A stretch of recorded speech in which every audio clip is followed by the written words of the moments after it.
I've got another story of an event that happened over there. It was on the first trip as well. Our platoon commander, mortar platoon commander, he came to me and Steve Jones, Tom Jones, my number 2 on the gun, and he said that we had to go out 2 mile. We're out in the jungle. He sent us out 2 mile on a listening post. Now, it's fairly rare that anything like that would happen. In fact, it should never have happened, and that's why I'm telling the story. I had the M60 and a couple hundred rounds of ammo, and Tom had the bag with the extra ammunition plus radio, and we had a grid reference and using a compass bearing. We went out to the place we were supposed to go. It was 2 mile out from the area where the battalion was in harbour, which is where the whole battalion gets into a virtual circle with all the companies and whatever, with the headquarters in the centre and your rifle companies around the perimeter, plus one battalion, which I was in, always put mortars on the perimeter as well, with my gun as one of the perimeter guns. But anyway, to get back to the story, we went out there, and I didn't like it much.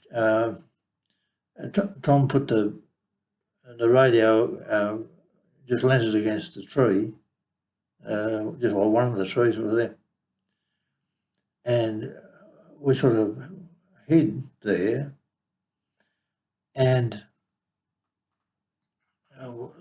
we were listening and watching out, because we were a listening post, and the idea of a listening post is to warn the battalion and then clear out quick if there's enemy coming.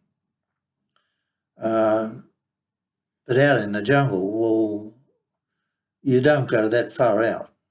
Anyway, this platoon commander decided that, that's where we should be, and you don't question orders. Tom, he gave up. He said, we're dead. This is it. He said, he's got us. We're history.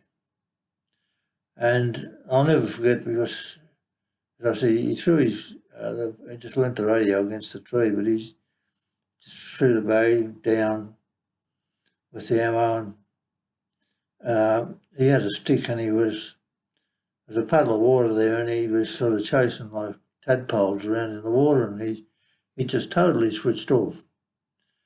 And I was trying to get him wound up, but I couldn't. I had never seen anyone go like that. But he accepted the fact that we're history. Anyway, the radio came on and with our call sign, and I picked up the radio and I answered back, and the message came over, Sunray. This is Sunray. And now Sunray is the commanding officer of the battalion.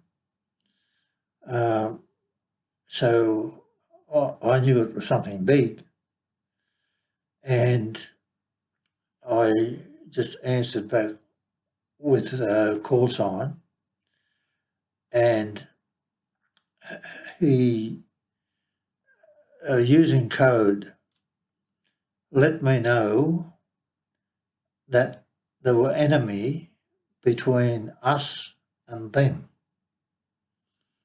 Now, of course, that just made things worse. As far as Tom was concerned, but he did at least pick up his rifle, and but the commanding officer told me, again, all in code, that he was sending Charlie Company, at C Company, out to pick us up. So not to shoot them, but they were going to make their way to us and pick us up and take us back in. It was quite a while, and there was a lot of gunfire going on between us and the battalion before I recognised one of our guys come out of the scrub, and looking around, anyway, so that I didn't get shot, I yelled out to him, "We're over here," and they all came out sort of in a virtual straight line and moved over, and we joined in with them, and they swung around, and we made our way back into the battalion. I know that the platoon commander got into trouble over that, and wasn't.